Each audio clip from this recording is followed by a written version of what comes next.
If you're excited about Sword Art Online Echoes of Aincrad, good, great. I am too. I bought it the second I found out it existed. But the online conversation around this game is driving me absolutely insane. Why are so many content creators calling this the Sword Art Online game fans have been waiting for?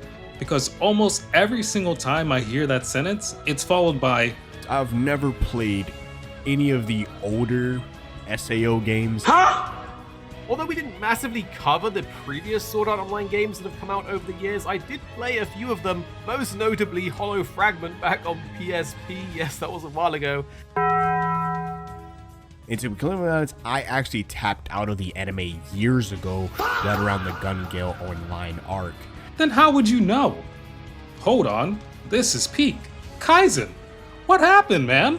I watched your video last month, we were just on the same page. Why are people praising Echoes of Aincrad as the next big thing when it's taking multiple steps backwards from the previous entries? Is Bandai Namco cutting checks that I don't know about? Because if they are, Bandai, please, I actually play your games.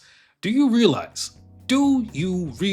how much time I put into the Sword Art Gameverse? Back when Sword Art Online Hollow Re came out, there were legendary weapons that needed 50 golden insect wings. 1% drop chance. I spent 2 weeks watching the originals on Netflix while committing insect genocide so severe PETA would have put me on a watch list. And that was just one step in crafting one weapon. I have so many legendary weapons in that game, my Kirito could cosplay Noctis.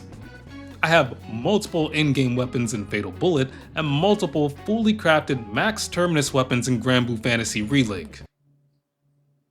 That part's not relevant, I just wanted to flex. And here's why this matters to me, here's why I'm ranting like a lunatic about this.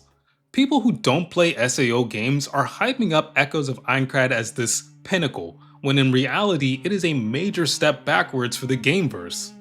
The last game, Sword Art Online Fractured Daydream, was arguably the worst entry since Lost Song.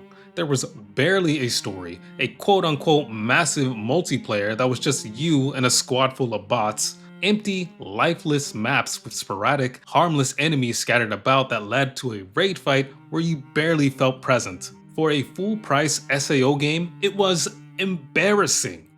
And what really hurt more was that it was coming after Sword Art Online Alicization Licorice, a storyline that is considered by most to be the revival point of SAO, and a genuinely great game once you survived its 20-hour visual novel opening.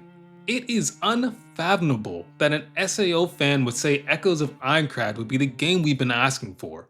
Oh, but Darktree, this time you get your own original story and a character that doesn't revolve around Kirito. Wow, cool. Just like we had with Fatal Bullet, aka one of the best games in the Gameverse. And this is a game that takes place in OG Aincrad.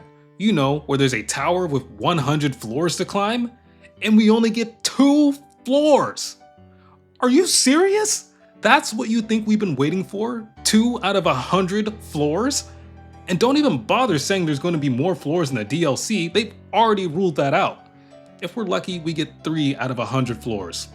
Whoopee, fan-fucking-tastic. Thank you for a morsel of Aincrad to explore. And again, how could this be the game SAO fans, you know, the fans of a game based on an MMO, wanted when it is fully single player? Another step backwards for the Gameverse, by the way. Every game entry up to this point has had optional co-op. And then I see people impressed by the game's AI companions? What the fuck? That has been a staple in the game since day one. What's even worse is that people are describing this game as a unique or innovative take on the Sword Art game formula.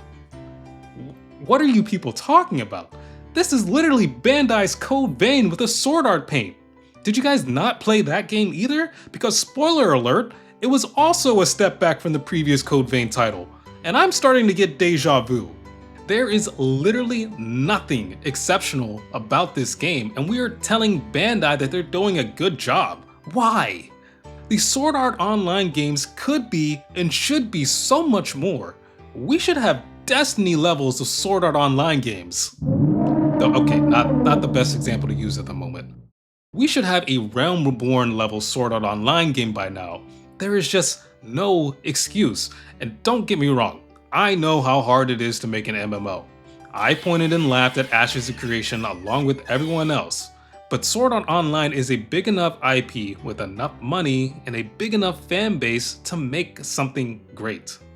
I'm not trying to shit on Echoes of Aincrad. I'm sure I'm going to have fun, as I've had fun with all the Sword Art Online games, except for you, Fractured Daydream, you don't count. But the hyperbole surrounding this game by people that are clearly not familiar with it or Bandai games is just really frustrating. Unless Javion himself comes out and says this is the game we've been waiting for, no one should be.